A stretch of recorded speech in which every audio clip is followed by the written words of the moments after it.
আসসালামু আলাইকুম। সবাই কেমন আছেন? আশা করি সবাই অনেক অনেক ভালো আছেন। আল্লাহর রহমতে আমিও ভালো আছি। আমি কল্পনা টাঙ্গাইল থেকে বলছি। আজকে আরেকটি নতুন ভিডিও নিয়ে আপনাদের সামনে হাজির হয়ে গেলাম। আশা করি ভিডিওটি ভালো লাগবে। ভালো লাগলে প্লিজ ভিডিওর শুরুতে একটা লাইক দিয়ে ভিডিওটি দেখা শুরু করবেন। এই তো এখানে সকালবেলা মেয়েকে একদম রেডি করে দিছি। সকাল বলতে এখন 9:30 বাজে।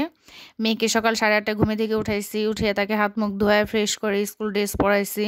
তারপরে সে সকালে নাস্তা মানে তার দুধ হরলিক্স আর সাথে 2-3টা বিস্কিট। এই তো সে দুধ হরলিক্স খেয়ে বিস্কিট খেয়ে এখন রেডি হয়ে গেছে। পুরা প্যাকেট করে দিছি কারণ বাহিরে ঠান্ডা বাতাস। আর এই খরগোশের কানটা সে পছন্দ করে কিনে নিয়ে আসছে পুরাই হেডফোনের মতো, কিন্তু উপরে খরগোশের মতো 2টা শিং আছে। এটা তার খুব পছন্দ। আর আমার ছোট মেয়ের পছন্দের কালার হচ্ছে পিঙ্ক কালার। সে সব কিছু পিঙ্ক পছন্দ করে। তার সোয়েটারটাও পিঙ্ক, গলার মাফলারটাও পিঙ্ক, তার মাথার যে খরগোশের টুপিটা সেটাও পিঙ্ক। এই তো তাকে রেডি করাইলাম। 9:30 খালা তাকে নিতে আসে। আমি আর নিচে নামি না, আমি সিঁড়ির ওইখান থেকে তাকে বাই বলে দিলাম। সে স্কুলে চলে গেল। তারপরে দেখেন মিষ্টি মিষ্টি রোদ উঠে গেছে, আমার রান্নাঘর একদম রোদ এসে গেছে। এখানে আমি একটু রচা বসাইছি। সকালবেলা উঠে একটু রচা খেতে ভীষণ ভালো লাগে। চিনি দেই না, চিনি ছাড়া একটু লবণ দিয়ে মশলা দিয়ে রচা স্বাস্থ্যের জন্য খুবই উপকার ঘুম থেকে উঠেই।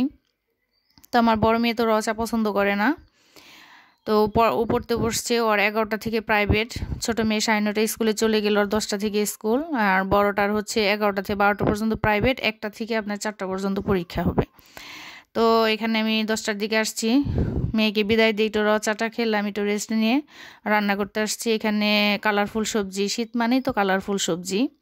এখানে কালারফুল সবজিটা ভাজি করে নেব আর সাথে করব রুটি। আজকে রুটি আমি নিজেই বানাবো। সবসময় তো বলি যে আমি রুটি বানাতে পারি না, বানাতে পারি কিন্তু আমার রুটিটা ভালো হয় না, গোল হয় না, শেপ হয় না।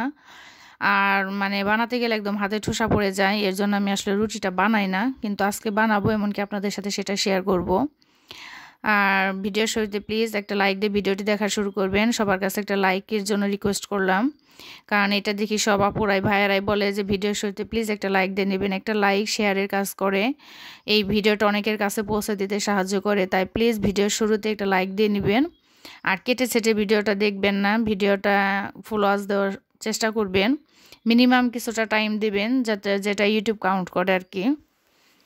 দেখা যাচ্ছে হুট আর একটা ভিডিওতে ঢুকে বের হয়ে গেলে এতে চ্যানেলের আসলে অনেক ক্ষতি হয়ে যায়।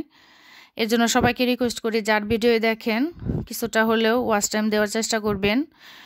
ন্যূনতম টাইমটা আর কি দেখবেন। হুটহাট ঢুকে হুটহাট বের হয়ে যাবেন না প্লিজ। আর এখানে আমি আরেক চুলায় আটার পানিটা দিয়ে দিছিলাম। পানিটা হয়ে গেছে, কিন্তু আমার পানিটা আসলে মূলত বেশি জাল হয়ে গেছে, আটাটা একদম রাবার রাবার হয়ে গেছে। তো এখানে আমি 6টা রুটি বানাবো, আমার বড় মেয়ের, আমার ফুফু শাশুড়ির জন্য। এইখানে আমরা 6টা রুটি বানাতে আমার প্রায় পুরা মানে কি বলবো, হাতে প্রায় ঠোসা পড়ে গেছে। এর জন্য মূলত আমি রুটি বানাই না, খালাকে রুটি বানিয়ে রাখি। দেখা যায় একদিন বানালে 3 দিন চলে, 3-4 দিন চলে এরকম। কিন্তু যেহেতু গতকাল অন্য কাজটা করে ফেলছে, এর জন্য ভাবলাম আজকে সকালবেলার ভর্তা ভাতটা খেতে ভালো লাগে, কিন্তু ঘুম থেকে উঠে আসলে ভাত খাওয়াটা ঠিক না স্বাস্থ্যের জন্য। আর আমার বড় মেয়ে যেহেতু ভর্তা ভাত খুব একটা পছন্দ করে না, মাঝে মধ্যে একটু একটু খায়। এর জন্য ভাবলাম আজকে সকালবেলা একটু রুটি করি। সকালের রুটি ভাজি ডিম পোস্টটা আর কি পছন্দ করে বাচ্চায়, মেয়েটা। তো এখানে একটু কালারফুল সবজি ভাজি করে নিলাম। সবজি ভাজিটা হয়ে গেছে। আর এই যে দেখেন রুটি বানাইতেছি। অনেক অনেক আপুদের দেখি কত সুন্দর করে রুটি বানায়, এমনকি আমার হেল্পিং হ্যান্ড খালা যে, তার হাতের বানানো রুটিটা অনেক সুন্দর হয়। কিন্তু দুঃখের বিষয় আমি আসলে রুটি বানাইতে পারি না। কিন্তু টুকটাক চেষ্টা করি, একদমই যে পারি না তা না। মানুষ চেষ্টা করলে আসলে সবই সম্ভব, যদি তার ইচ্ছা শক্তি থাকে। এই যে দেখেন হাতটা দেখাইতেছি পুরা লাল হয়ে একদম চামড়াটা মানে হয়ে গেছে, ঠোসা যেরকম পরে ওইরকম হয়ে গেছে মাত্র 6টা রুটি বানাইতেই। সেজন্য মূলত আমি রুটি বানাই না যখন আমার হাজব্যান্ড দেশে আসে, কারণ এত সকালে তো আসলে হেল্পিং হ্যান্ড খালা তো আসে না। কারণ দেখা যাচ্ছে তাকে আমি 8টার মধ্যে নাস্তা দেওয়ার চেষ্টা করি, তখন দেখা যাচ্ছে যে আমি তার জন্য 2-3টা করে রুটি বানাই। ওই বানানোটা আর কি অভ্যাস থাকে। সে তো 1 বছর পর পর আসে। মাঝখানের 1 বছর আমি আর সহজে রুটি বানাই না, খুব কম, হঠাৎ পরোটাটায় বেশি টাইম বানিয়ে দেই। পরোটাটা মোটামুটি ভালোই হয়। তো আজকে আপনাদের দেখাবো, সেই জন্য মূলত আসলে রুটিটা বানানো, যে আমি যে বলি যে আমি রুটি বানাইতে পারি না। তো আজকে আমি আপনাদের সাথে শেয়ার করব যে আমি কী জন্য আসলে রুটিটা বানাই না। কিন্তু আমারও ইচ্ছা করে যে আমি রুটি বানাবো, কিন্তু আমার রুটিটা আসলে ভালো হয় না। কিন্তু ফুলেছে, অতটা হয়তো বা শেপ হয় নাই, মোটামুটি হয়েছে, কিন্তু রুটিটা ভালোই ফুলছে। আসলে চেষ্টা করলে সবকিছু করা সম্ভব। পারি না এটার মধ্যে কোনো ক্রেডিট নাই। আমি কাজটা করতে পারি। আমার মনে হয় এটাতে কোনো ক্রেডিট আছে যে হ্যাঁ, আমি এটা পারি। কিন্তু পারি না তার মধ্যে কোনো ক্রেডিট নাই। এজন্য চেষ্টা করি শেখার। ইনশাআল্লাহ হয়তোবা বানাইতে অভ্যাস হয়ে যাবে। তখন আমি রুটি বানাতে পারবো। আমার প্রিয় জোছনা আপু কি সুন্দর করে রুটি বানায়। তার হাসব্যান্ড রাতের বেলা রুটি খায়। সেজন্য প্রতিদিন সে সুন্দর মানে গোল, গোল করে খুব সুন্দর করে রুটি বানায়। তার রুটিটা দেখে আমার খুব ভীষণ ভালো লাগে। মনে হয় আমিও যদি এভাবে রুটি বানাতে পারতাম। তো এই যে এখানে রুটি বানিয়ে আমার বড় মেয়েকে আমি খেতে দিছি। প্রায় সময় একটু গুছিয়ে খেতে দেওয়ার চেষ্টা করি। কারণ গুছিয়ে খাবার মানে দেখতেও ভালো লাগে, খেতেও ভালো লাগে। আর যে জিনিসটা দেখতে সুন্দর সেটা খেতেও মাশাআল্লাহ ভালো। সেজন্য একটু খাবারটা গুছিয়ে দেওয়ারই চেষ্টা করি। এই তো এইভাবে সকালে নাস্তাটা আসলে আমার বাচ্চা পছন্দ করে। কিছুক্ষণ পর একটু দুধ চা বানিয়ে দেবো ওকে। যেহেতু সাথে ভাজি আছে আর ডিম পোচ আছে সেজন্য ভাবলাম যে এখন এটা দিয়ে নাস্তা করুক, কিছুক্ষণ পরে মানে দুধ চাটা বানিয়ে দিব। আমি দুধ চা খেতে ভালো লাগে কিন্তু দুধ চা তো স্বাস্থ্যের জন্য ভালো না, এর জন্য আমি খুব কম খাই। আর মেয়েকে 11টা থেকে 12টা পর্যন্ত বসে প্রাইভেট পড়ে নিয়ে আসছি। আর এখানে এসেই তো সারপ্রাইজ পেয়ে গেলাম। আমার ছোট দেবর আর দেবরের বউ দুজনে গেছিলো হানিমুনে কক্সবাজার। ওদের বিয়ে হয়েছে 8-9 মাস হয়েছে, মানে 1 বছর হয় নাই আর কি, 10 মাস চলতেছে সম্ভবত। তো ওরা হানিমুনে গেছিলো, সেখান থেকে আমাদের জন্য দেখেন কি ভালোবাসাটা নিয়ে আসছে। এখানে লইট্টা শুটকি তো আমার বাচ্চারা ভীষণ পছন্দ করে। ভাবছে যে এবার কক্সবাজার গেলে বেশি করে লইট্টা শুটকিটাই নিয়ে আসবো, কারণ গত বছর নিয়ে আসছিলাম, অনেক দিন খাওয়া হয়েছে। ভাবছে যে এবার বেশি করে নিয়ে আসবো। তো এই লইট্টা শুটকিটা পেয়ে ভীষণ ভীষণ ভালো লাগছে। আমার বড় মেয়ে বলতেছে যে আম্মু এখনই তুমি এখান থেকে কিছুটা লইট্টা শুটকি ভুনা করে দাও। তো এখানে কয়েক রকমের আচার নিয়ে আসছে। মূলত এখান থেকে আমি 2টা বড়ের আচার খেয়ে ফেলছি, আমার কাছে খুবই ভালো লাগছে। আর এই 3টা আচার দেখাইলাম। খাওয়ার সময় আসলে ভিডিও করতে মনে ছিল না, আমার খাওয়া অলরেডি হয়ে গেছে 3টা আচার খেয়ে ফেলছি। তখন মনে হয়েছে যে একটু ভিডিও করি, আপু ভাইদের সাথে শেয়ার করবো নি। শুটকিটা পেয়ে ভীষণ ভালো লাগছে। আর ছোট চাচু আর কি, ছোট চাচু ওদের 2 বোনের জন্য একই রকম সেম ড্রেস নিয়ে আসছে। কোনো এক সময় এটা ভিডিও করে দেখাবো আপনাদের। কক্সবাজার গেলেই তো দেখা যাচ্ছে। এর আগে গত বছর গেছিল, ওদের জন্য চাকমা ড্রেস নিয়ে আসছিল। এই তিন বোনের জন্য সেম। এবার নিয়ে আসছে আর কি ওয়ান পিস বলে এটাকে, ওয়ান পিস দেখাবো কোনো এক সময় ভিডিও করে। আমার ছোট্ট বুড়িমার জন্য, আমার ছোট মেয়ের জন্য, আমার বড় মেয়ের জন্য সেম। তো লইট্টা শুটকিটা ভালো করে সিদ্ধ করে নিছি, সিদ্ধ করে ধুয়ে নিছি, ধুয়ে কাঁটাটা ফেলে এখানে দেখেন যে একটু তেল লাগে বেশি, মরিচ লাগে আর আস্তে আস্তে রসুন দিলে ভালো লাগে শুটকিটা খেতে। এখানে আর একটু ঝাল দিলে ভালো লাগতো, কিন্তু আমার বাচ্চারা তো বেশি ঝাল খায় না।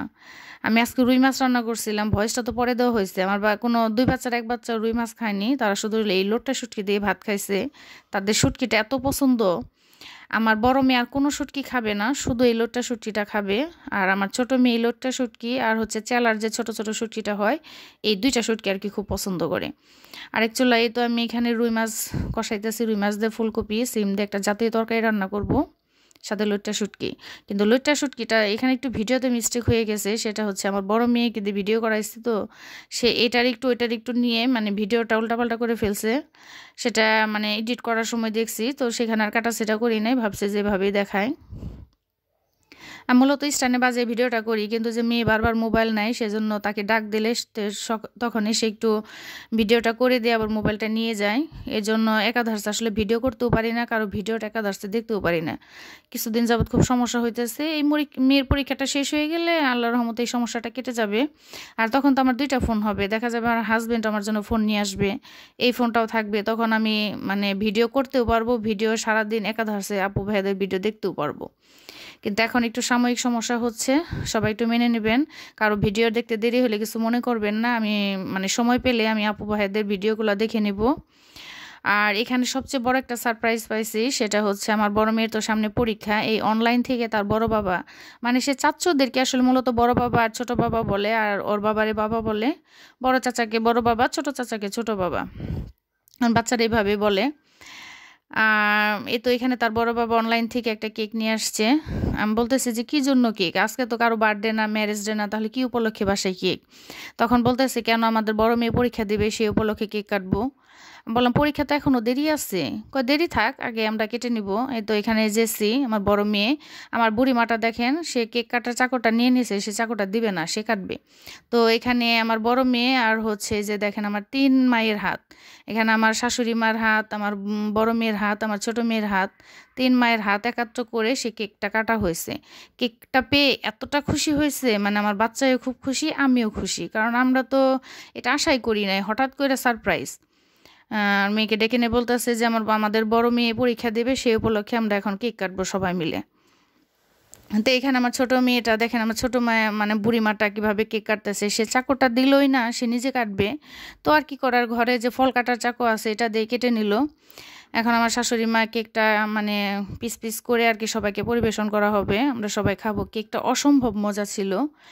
এটা আসলে কোন পেজ থেকে আনা হয়েছে, পেজটার নাম আসলে আমার মনে নাই, আমার জায়ের কাছ থেকে শুনে কোনো এক ভিডিওতে বলবো নি যে এটা আসলে কোন পেজ থেকে নিছি। কেকটা ভীষণ মজা, আমরা সবাই মিলে কেক খেলাম আর সারপ্রাইজ হয়ে গেলাম যে আসলে তো এটা ভাবাই হয় নাই, এটা তো ভাবিই নাই। এটা হচ্ছে তার বড় বাবার পক্ষ থেকে অগ্রিম কেক কাটা। ইনশাল্লাহ সবাই দোয়া করবেন বাচ্চা জানি ভালো একটা রেজাল্ট করতে পারে, সেই খুশিটাও যেন আপনাদের সবার সাথে ভাগ করতে পারি। আমি আল্লাহর কাছে দোয়া করি যে আল্লাহ সবার সন্তানকে সুস্থ রাখো, ভালো রাখো, ভালোভাবে পরীক্ষা দেওয়ায়ও, তার সাথে তুমি আল্লাহ আমার সন্তানকে ভালোভাবে পরীক্ষা দেওয়ায়ও। অনেক আপু ভাইয়াদের বাচ্চারা মানে যাদের ইউটিউবে যাদের সাথে পরিচয়, তাদের বাচ্চারা পরীক্ষা দিবে, সব বাবাদের সব আম্মুদের জন্য মন থেকে দোয়া করি আল্লাহ সবার পরীক্ষা ভালো করুক, সবাইকে ভালো একটা রেজাল্ট করতে দিক, তার সাথে আমার মেয়েটারও আল্লাহ একটা ভালো রেজাল্ট করতে দিয়ে, আর সেই খুশিটা যেন আপনাদের সাথে আমি ভাগ করে নিতে পারি। এই তো এখানে আমরা সবাই কেক খাইতেছি, কেকটা ভীষণ মজা আর মজা করতেছি, আর এই ফাঁকে আমার বুড়িমাটা সে একা একাই কেক কাটতেছে আর খাইতেছে। তো এতক্ষণ ধৈর্য ধরে যারা আমার সাথে ছিলেন, কে আসছেন কে চলে গেছেন জানি না, যারা চলে গেছেন তাদের জন্য দোয়া রইল, যারা এখনও আমার সাথে আছে তাদের জন্য অনেক অনেক দোয়ার ভালোবাসা রইল। এভাবে উৎসাহ দিয়ে ভালোবাসা দিয়ে সবসময় সাপোর্ট করবেন, পাশে থাকবেন। ইনশাল্লাহ আমিও সবার পাশে আছি, সাপোর্ট করব। আসলে একা একা তো আসলে এগোনো সম্ভব না, একজন আরেকজনকে সাপোর্ট করে এগোতে হবে। আশা করি সবাই আমরা একদিন লক্ষ্যে পৌঁছাতে পারবো। সবাই ভালো থাকবেন, আমাদের জন্য দোয়া করবেন, আমার বুড়িমার জন্য দোয়া করবেন। খুদা হাফেজ।